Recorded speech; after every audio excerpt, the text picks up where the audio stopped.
2, 3, go. My name is Faizah. Welcome to the interview. Can you please tell me more? My name is Samira. My favorite things are ice cream and donuts. Can you please tell me two of your favorite things? I love cakes and chocolates. And can you also tell me the things you don't like? I don't like dark chocolate because it's very bitter, and I don't like vegetables even though I should. What are sickle cells? My understanding of sickle cell is everybody has red blood cells that are kind of round in shape, but some people have sickle cells that are sickle shape or They look like a moon, like a half moon. Yes. these sickle cells get clogged in the body, and as it moves around the body, it gets clogged. Yeah, it gets stuck in the vessels. Yes. So anyone who has sickle cell ends up getting in crisis because the cells stick glued together with the sharp edges. So you tend to get pain in that area of the. Can you tell me about your journey? My journey with sickle cell has been a lifelong one because people who have sickle cell disease are born with the disease, which means my dad had the AS gene and my mom had the AS as well. So we were both carriers of the S gene. And I and my big sister, we ended up being born with sickle cell anemia. It was very difficult for me when I was growing up because I couldn't go to school all the time. I was sick a lot. I had to be in the hospital for weeks. And I had to be taking a lot of injections. I was in so much pain. I was always crying. But the good thing about that is you get a lot of attention. Your classmates visit from school to say hi and greet you, and you get a lot of money because they're so if a patient has sickle cell crisis, the best thing to do is to visit the doctor and get a blood test. That will tell you whether there's an infection or not. And usually after the series of tests, the doctor will be able to give you whether it's painkillers or it's fluids, which are IV fluids, basically water to just wash down the body, and then a lot of, I don't know if you know, deep heat, raw, and the rest. Yeah, it can be managed, massaged into the body so that the muscles will be less stiff and less tense. And then when you're not having a crisis, what you can do is it's very important for all patients to drink a lot of water during the day. Hydration is really important.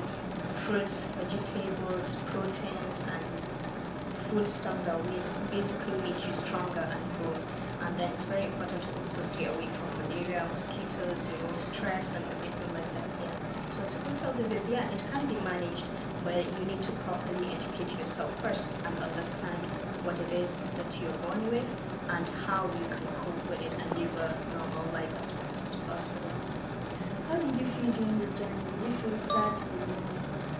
Yes, I did feel sad and lonely a lot because I was always in pain, and sometimes you feel like you're the only one who understands what you're going through. You feel like your friends don't really know what's going on with you, even though they're there. But the rest of the times I was trying to be hopeful and faithful because as Muslims we're taught that Allah only tests those he loves. So my dad always told me, don't worry Samira, it's going to be fine, inshallah, this is happening for a reason and you're going to be a special or big person in the future and you're going to inspire so many lives. It was sad, there were bittersweet moments. What I do is I spread awareness about sickle cell anemia, especially in rural communities, villages that don't really have proper healthcare or healthcare personnel, so they don't really have all this information about sickle cell anemia or how to avoid it. So we go there a lot and we talk to them and we tell them, well, it's important that if you're thinking of getting married, you should know your genotype. So if you're AS, you shouldn't marry anyone who is AS or SS or who carries the S gene as well. If you're AA, you can marry whoever. So we go to villages to tell them that kind of information, and then we provide the tests for free to encourage people to know their genotype. And another thing we do in the foundation is also to help people who are living with this disease. I was lucky that I got cured. During my journey, I had a bone marrow transplant and it was successful. However, when I moved back to Nigeria, I realized that not a lot of people were that lucky and fortunate. And the transplant is very expensive and it's not easily available for a lot of people because there are people who don't even have food to eat, not to talk of medications that they have to take every single day, not to talk of a cure. So we have patients where we give them free medications every month. We help with hospitalization bills. Sometimes people just call me because they just want to talk. They want to talk to someone who understands their pain, who has been there before. So that's basically what we do in the association. Bone marrow transplants, what is that? Bone marrow transplant is basically the only known cure for sickle cell anemia. It involves generally our cells are created in our bone marrow. Everyone has a bone marrow. Now, if you need a bone marrow transplant, it means that your bone marrow isn't creating normal cells or healthy cells. In my case, my bone marrow transplant was creating sickle cells. So the only way to stop that is to give me a bone marrow transplant. So basically what the experts did was my younger brother, he was my donor. He had a healthy bone marrow. So all they did was they took a little of it. It's like donating blood. So they collected it in a bag and then they transfused it into me. And then after that, with medication and therapy and everything, after that my body now started to make cells that look like my brother's and not my own sickle cells. So now I always have healthy cells from my younger brother instead of the one I was born. I am author. Yes, I am. What is the name of the book? I wrote S is for Survival. It's about my story and my journey with sickle cell anemia and how I got cured. Why did you write the book? I wrote the book because I wanted to tell my story, but most importantly because every time people heard my story, they were so interested and curious, like you are, asking me about my story. And they always ask, wow, how did you survive all of that? How did you go through all these years of hospitalization, of pain and everything? So I wrote the book basically to spread awareness and talk about the disease and how I live with it and the sickle cell anemia, and to also give hope to other people who are living with the disease or whoever it is that is going through pain of some kind. My younger sister, who is also your age, she read the book and it's helped her a lot to remember that there are more important things in life than just material things. My other siblings have also read the book and they always tell me that it is so much inspiration. So I think I wrote the book to give a message of hope and inspiration. In the entire book. My favorite part in S is for Survival will be the chapter where I was talking about I had a facial paralysis, so the left side of my face was completely numb and it wasn't moving at all. And after that happened, I stopped smiling completely. I stopped laughing. And funny enough, that time my family was with me in Vienna, Austria for the summer. So anytime someone did something funny or I saw something that made other people smile, I just decided it wasn't funny at all. I didn't want to smile.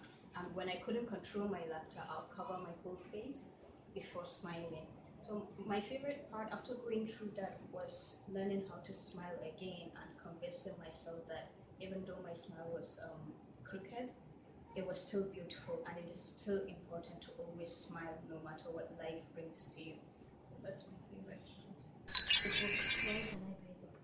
The book is available in many stores. Here in Abuja, they have it in Tarbia Book Plus. It's a little bookshop behind Amigo. They also have it in Salamander Cafe in Wuse too. They also have it in Celebrations and many other places. So you can check any of those places out. You'll find a copy. How to support the foundation? How can I do that? One of the ways you can support the foundation is by telling other people about us and about what we do in the foundation. Most importantly, to encourage everyone in your family to go and know their genotype. It's a simple test that just takes a few minutes. And then another thing you can do to support the foundation is to help us support people who are living with this disease, especially young kids who don't really understand the pain that is going in their body. They don't really understand the name of the disease or how it can be managed or if they're going to be okay. So it's important if you know anyone who is a kid and has sickle cell anemia, you just try to play with them a lot, try to ask them stories if they want to talk about their illness, and just try to be a friend. because when I had the disease and I was in primary school, no one wanted to play with me. People thought they would get the disease by playing with me, or the fact that whenever they're running and jumping around and everything, I couldn't do that as much as they did. So they tend to just leave me aside and be like, this one, she's always lazy or always tired. We don't want to play with her. So it's important to, if you know anyone living with sickle cell, just try to be their friend and try to be kind and supportive to them. My first message to the world is to encourage people to continue to know their genotype and encourage others around them to also know it. That's the only way we'll have people who are born healthy and not with the sickle cell anemia. And another important message is that everyone has pain and challenges and hardships that they go through in life, but it's important to stay strong, to have hope, to have faith, and to surround yourself with positive people who will make you feel better and who will always be there to support and guide you. How would you know that somebody has? For some people, it's not very obvious. Some people look smallish, like me. I look small, but I'm 28 years old. So a lot of people can tell that I had sickle cell anemia. For others, you tend to see that their eyes are very yellowish. Have you ever come across anyone with yellow eyes? No? Okay, for some it shows in their eyes. It's always very yellow. Of course, other people could have that kind of eye coloring from maybe an eye problem or something else. But some sickle cell patients tend to get yellow eyes. Apart from that, you can't really tell unless a person says, oh, I have pain crisis because I have sickle cell anemia or something like that. Stop. Thank you. Thank you so much for spending time with me and for trying to learn about sickle cell disease. I hope that you also encourage other people to know more about the disease and to support people who are living with it.